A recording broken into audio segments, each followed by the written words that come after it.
ஒரு மனுஷன் தான் உருகி காதலிச்ச பெண்ணையே 35 துண்டுகளா வெட்டி தான் தினமும் தண்ணி குடிக்கிற அதே ஃப்ரிட்ஜுக்குள்ள வச்சிருந்தான்னு சொன்னா உங்களால் நம்ப முடியுதா? நம்பிதான். ஏன்னா இது வெறும் கதை இல்லை, இந்தியா முழுக்க ஒவ்வொருத்தரையும் நடுங்க வச்ச ஸ்ரத்தா வாக்கரோட ரத்த சரித்திரம். இந்த கொடூரத்தோட ஆணிவேர் எங்க ஆரம்பிச்சது தெரியுமா? மும்பை வசாய் பகுதி. அங்க வளர்ந்த ஒரு துருதுருப்பான பொண்ணு தான் ஸ்ரத்தா. அவங்க ஒரு மாடர்ன் பொண்ணு, தான் வாழ்க்கைய தானே செதுக்கணும்னு நினைக்கிற போல்டான டைப். அப்பா விகாஸ், அம்மா மாதவி. இவங்க ஒரு சாதாரண மிடில் கிளாஸ் ஃபேமிலி. ஸ்ரத்தாவுக்கு அவங்க அம்மானா உயிர்.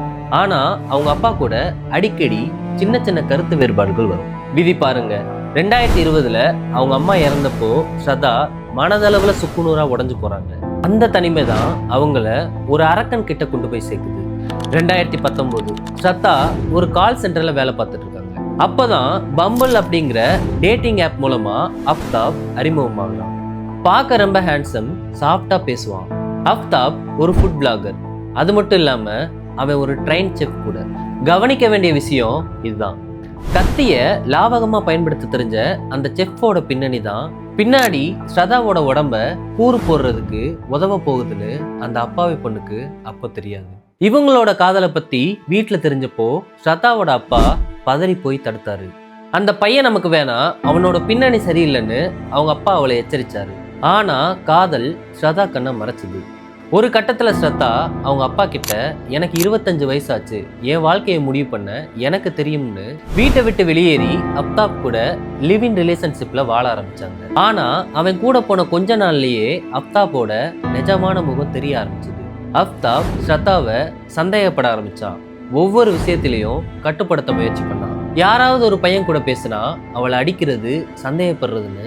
அவன் பண்ண விஷயங்கள்லாம் வெறும் சாதாரண சண்டை கிடையாது, அது ஒரு டாக்ஸிக் அப்சஷனா மாற ஆரம்பிச்சது. 2020 நவம்பர் ஸ்ரத்தா அவங்க ஃப்ரெண்ட்ஸுக்கு ஒரு ஃபோட்டோ அனுப்புகிறாங்க. அந்த ஃபோட்டோவில் ஸ்ரத்தாவோட கண்ணிலையும் கன்னத்துலையும் பயங்கரமான காயம் இருந்துச்சு. அஃப்தாப் அவங்கள அவ்வளோ மோசமாக அடிச்சிருந்தான். அன்னைக்கே ஸ்ரத்தா மும்பை போலீஸில் ஒரு புகார் கொடுக்குறாங்க. அந்த புகாரை இப்போ படித்தா கூட உடம்பெல்லாம் நடுங்கும். அஃப்தாப் என்னை கொன்று துண்டு துண்டா வெட்டுவேன்னு மிரட்டுறான் சார்னு அன்னைக்கே எழுத்துப்பூர்வமாக சொல்லியிருக்காங்க. ஆனால் துரதிருஷ்டவசமா அஃப்தாப் அழுது நாடகம் ஆடி கேஸை வாபஸ் வாங்க வச்சிட்டான். அந்த ஒரு மன்னிப்பு தான் அவங்க மரண சாசனத்திலேயே அவங்களே கையெழுத்து போட்ட மாதிரி ஆயிடுச்சு. மும்பையில் இருந்தா ஸ்ரத்தாவோட ஃப்ரெண்ட்ஸ் அவங்கள காப்பாற்றுவாங்கன்னு தெரிஞ்சுக்கிட்ட அஃப்தாப் ஸ்ரத்தாவை மொத்தமாக தீர்த்துக்கிட்ட ஒரு பெரிய மாஸ்டர் பிளான் போட்டான். நாம டெல்லி போலான்னு சொல்லி ஸ்ரத்தாவை கன்வின்ஸ் பண்ணான். அது ஒரு மரண பயணம்னு தெரியாமையே ஸ்ரத்தா டெல்லிக்கு கிளம்புனாங்க. ஏப்ரல் 2022 நம்ம ரிலேஷன்ஷிப்ல இருக்கிற கசப்பான விஷயங்களை மறக்கலாம்னு இமாச்சல் பிரதேஷ்க்கு அவங்கள டூர் கூட்டு போறான். அந்த அழகான மலைப்பகுதிகளில் சுத்தினப்ப கூட அவங்க சண்டை ஓயலை. அங்க தங்கியிருந்த ஹோட்டல்ல இவங்க சத்தம் போட்டு சண்டை போட்டதை பின்னாடி போலீஸ் விசாரணையில அங்க இருந்த ஊழியர்கள் சொல்லியிருக்காங்க. இதுதான் அவங்களோட கடைசி டூர்னு அந்த பொண்ணுக்கு தெரியல. மே மாதம் 15ஆம் தேதி இவங்க 2 பேரும் டெல்லி வராங்க. மெஹ்ராலி ஏரியால ஒரு சின்ன வாடகை வீட்டை எடுக்கிறாங்க. அந்த வீட்டை அவன் தேர்ந்தெடுக்கிறதுல கூட ஒரு சைக்கோத்தனமான தந்திரம் இருந்துச்சு. ஏன்னா அந்த வீடு ஒரு அடர்ந்த காட்டுப்பகுதிக்கு பக்கத்துல இருந்துச்சு. அங்க குடியேறின 3 நாள்ல, அதாவது மே 18, 2022 அந்த கோரமான சம்பவம் நடக்குது. அன்னைக்கு ராத்திரி 8 மணி இருக்கும். வழக்கம் போல 2 பேருக்கும் சண்டை ஆரம்பிக்குது. ஸ்ரத்தா நாம எப்ப கல்யாணம் பண்ணிக்க போறோம்னு கேட்குறாங்க. வீட்டு செலவுக்கு அஃப்தாப் காசு கொடுக்காத பத்தியும் கேட்குறாங்க.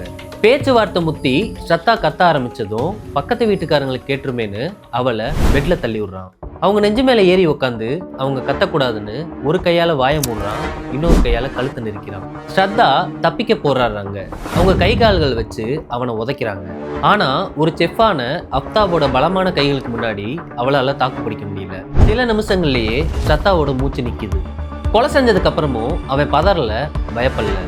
அஃப்தாப் அந்த பிணத்துக்கு பக்கத்துலேயே உட்காந்து ஒரு சிகரெட்டை பற்ற வைக்கிறான். அப்புறம் ஆன்லைன்ல ஃபுட் ஆர்டர் பண்ணி நிதானமா சாப்பிட்றான். ஒரு மனுஷன் தான் காதலிச்ச பொண்ணையே கொண்டுட்டு அவ பிணத்துக்கு பக்கத்துல உட்காந்து எப்படி சாப்பிட முடியும்? இதுதான் அவன் ஒரு சாதாரண குற்றவாளி இல்ல, அவன் ஒரு சைக்கோன்னு இந்த உலகத்துக்கு காமிச்சது. அன்னைக்கு ராத்திரி முழுக்க அவன் தூங்கல. ஸ்ரத்தாவோட உடலை எப்படி அப்புறப்படுத்துறதுன்னு கூகுள்ல தேடுறான். How to clean blood stains, human anatomy, மனித உடல்களை எப்படி வெட்டுறது, இதெல்லாம் தான் அவன் அன்னைக்கு ராத்திரி பண்ண கூகுள் சர்ச் ஹிஸ்ட்ரி. அடுத்த நாள், அதாவது மே 19 காலையில் அவன் மார்க்கெட்டுக்கு போகிறான். ஒரு பெரிய 300 லிட்டர் ஃப்ரிட்ஜ், ஒரு கூர்மையான ரம்பம், ஒரு சுத்தியல், அப்புறம் நிறைய பாலித்தீன் கவர்களை வாங்கினான். பணத்தை அப்புறப்படுத்துறதுல அவன் ஒரு இன்ஜினியர் மாதிரி துல்லியமாக பிளான் பண்ணான். ஸ்ரத்தாவோட உடலை பாத்ரூம் இழுத்துட்டு போய் அந்த ரம்பத்தில் துண்டு துண்டா வெட்ட ஆரம்பிச்சான். ரத்தம் உறைஞ்சிட்டா வெட்டுறது கஷ்டம்னு சுடுதண்ணியை திறந்து விட்டுக்கிட்டே அந்த வேலையை பார்த்துருக்கான். ஒரு உறுப்பையை வெட்டும் போது அவனுக்கு எந்த கூச்சமும் இல்லை. ஸ்ரத்தாவோட உடலை சரியா 35 துண்டுகளா வெட்டி ஒரு துண்டையும் பாலித்தீன் கவர்ல சுத்தி அந்த ஃப்ரிட்ஜில் அடுக்கினான். அந்த நிமிஷத்துல இருந்துதான் அந்த திகில் நிறைஞ்ச 18 நாட்களோட நாடகம் ஆரம்பிச்சது. 35 துண்டுகள், ஒரு புது ஃப்ரிட்ஜ். இப்ப அப்தாபோட அடுத்த பிளான் அந்த உடலை யாருக்கும் தெரியாம எப்படி அப்புறப்படுத்துறதுங்கிறது தான். அந்த துண்டுகள் அழுகி போனா நாத்த வரும், பக்கத்து வீட்டுக்காரங்க தெரிஞ்சிடும்னு அப்தாப் பயந்தான். ஃப்ரிட்ஜோட டீப் ஃப்ரீசரை ஃபுல் பவர்ல வச்சிருந்தான். அது மட்டும் இல்லாம அந்த உடல்கள் மேல சல்பர் பவுடர் தூவி கெட்டு போகாம பார்த்துக்கிட்டான். அந்த ரூம்ல நாத்த வராம இருக்க அவன் பண்ண விஷயங்கள் இன்னும் பயங்கரமானது. தினமும் 20க்கும் மேற்பட்ட அகர்பத்திகளை வீட்டுக்குள்ள ஏற்றி வைப்பான். விலை உயர்ந்த ரூம் ஸ்ப்ரேகளை வாங்கிட்டு வந்து வீடு முழுக்க அடிப்பான். ஆனா இதெல்லாம் விட அதிர்ச்சியான விஷயம் என்ன தெரியுமா?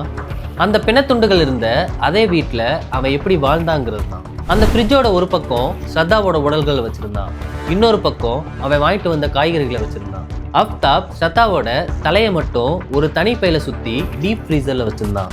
அதை தினமும் நைட்டு எடுத்து பார்ப்பானா. இது அவனோட சைக்கோத்தனத்தோட உச்சத்தை காட்டுது. இதெல்லாம் செஞ்சுக்கிட்டு இருக்கும் போதே ஸ்ரத்தா உயிரோடு இருக்கிற மாதிரி இந்த உலகத்தை நம்ப வைக்க ஒரு டிஜிட்டல் நாடகத்தையே ஆடினான். அவளோட இன்ஸ்டாகிராம் அக்கௌண்ட்டை அவனோட ஃபோனில் லாகின் பண்ணான். அவளோட ஃப்ரெண்ட்ஸுக்கு அவள் பேசுகிற மாதிரியே மெசேஜ் பண்ணுவான். சரி, இந்த 35 துண்டுகளை அவன் எப்படி வெளியே கொண்டு போனான்?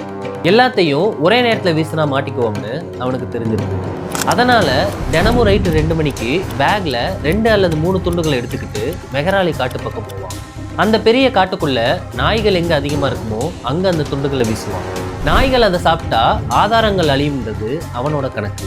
ஜூன் மாதத்துக்குள்ள ஸ்ரத்தாவோட பெரும்பாலான உடல் பாகங்களை அவன் இப்படி வீசி முடிச்சிட்டான். ஆனால் அவனோட கொடூரம் அங்கேயும் நிற்கல. ஸ்ரத்தாவோட உடல் துண்டுகள் இன்னும் ஃப்ரிட்ஜில் இருக்கும் போதே அவன் பம்பிள் ஆப்பில் இன்னொரு பொண்ணை கரெக்ட் பண்ணி வீட்டுக்கு கூப்பிட்டு வந்தான். அந்த பொண்ணுக்கு சுத்தமாக தெரியாது அவங்க ஜூஸ் எடுத்து குடிக்கிற அதே ஃப்ரிட்ஜுக்குள்ள இன்னொரு பொண்ணோட தலை இருக்குன்னு. யாருக்கும் சந்தேகம் வரக்கூடாதுன்னு ஸ்ரத்தாவோட ஃபோனை கொஞ்ச நாள் ஆன்ல வச்சிருந்தான். அதுக்கப்புறம் மகாராஷ்டிரில் இருக்கிற ஒரு ஆற்றுல அந்த ஃபோனை வீசிட்டான். ஸ்ரத்தாவோட ட்ரெஸ் எல்லாம் வேற குப்பை தொட்டியில் போட்டான். அவன் செஞ்ச ஒரே தப்பு, ஸ்ரத்தாவோட அக்கௌண்ட்ல இருந்து 54,000 அவன் அக்கௌண்ட்டுக்கு டிரான்ஸ்ஃபர் பண்ணாங்களாம். இந்த ஒரு டிரான்சாக்ஷன் தான் அவனோட நாடகத்தை குலைக்க போகுதுன்னு அப்பா அவனுக்கு தெரியாது. பல நாட்களாக ஸ்ரத்தாவோட ஃபோன் சுவிட்ச் ஆஃப்ல இருக்க அவங்க அப்பாவுக்கு சந்தேகம் வந்து மும்பை போலீஸில் கம்ப்ளைண்ட் கொடுக்குறாரு. அவர் கொடுத்த அந்த புகார் தான் இந்த கேஸோட ஆரம்ப புள்ளி. டெல்லி போலீஸ் அப்தாப்பை விசாரணைக்கு கூப்பிட்டப்ப அவனோட நாடகத்தை ஆரம்பிச்சான். ஸ்ரத்தா மே 22 வீட்டை விட்டு போயிட்டா சார், அவள் இப்போ எங்கே இருக்கான்னு எனக்கே தெரியலன்னு ரொம்ப சாதாரணமாக சொன்னான். ஆனால் போலீஸ் ஒரு விஷயத்தை கவனிச்சாங்க. ஸ்ரத்தா வீட்டை விட்டு போயிட்டான்னா ஏன் அவளோட ஃபோன் லொக்கேஷன் மே 22க்கு அப்புறமும் அதே மெஹராலி ஏரியாவை காட்டுது? இன்னொரு பக்கம் ஜூன் 1ஆம் தேதி நடந்த டிரான்சாக்ஷன். வீட்டை விட்டு போன பொண்ணு ஏன் உனக்கு காசு தரணும்னு போலீஸ் கேட்டப்போ அவனால் பதில் சொல்ல முடியல. இதுதான் போலீஸ்க்கு அவன் மேலே அந்த சந்தேகத்தை உறுதி பண்ணுச்சு. உடனே அவன் வீட்டை சோதனை பண்ண ஆரம்பித்தாங்க. சோதனை பண்ணும்போது அவன் வீடு சுத்தமாக இருந்துச்சு. ஆனால் ஃபாரன்சிக் ஆஃபீஸர்ஸ் லுமினால்ங்கிற கெமிக்கலை தெளிச்சப்போ அந்த இருட்டில் கிச்சன் சிங்க் அடியிலையும் பாத்ரூம் டைல்ஸுக்கு நடுவுலையும் இரத்த கரைகள் நீல நிறத்தில் மின்னுச்சு. அப்தாப் எவ்வளவுதான் தொடச்சாலும் அந்த இரத்த துகள்கள் உண்மையை சொல்லுச்சு. போலீஸ் கண்டுபிடிச்சிட்டாங்கன்னு தெரிஞ்ச அப்தாப், ஆமா சார், அவளை நான் தான் கொன்னு துண்டு துண்டா வெட்டினேன்னு வாக்குமூலம் கொடுத்தான். அவன் சொன்ன இடத்துல எல்லாம் போலீஸ் போய் தேடினப்போ 13 எலும்பு துண்டுகள் கிடைச்சது. அந்த எலும்புகள் எல்லாம் DNA டெஸ்ட் பண்ணப்போ அது ஸ்ரத்தாவோட எலும்புதான்னு உறுதியாச்சு. டெல்லி போலீஸ் 6600 பக்கங்களை கொண்ட பிரம்மாண்டமான குற்றப்பத்திரிகையை தாக்கல் செஞ்சாங்க.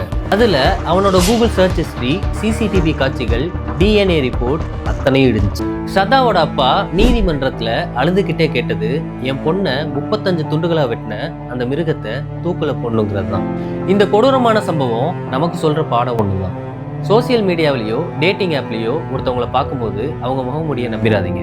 ஒரு உறவுல வன்முறை ஆரம்பிக்கும் போதே அதுலேருந்து வெளியே வர்றது தான் புத்திசாலித்தனம்.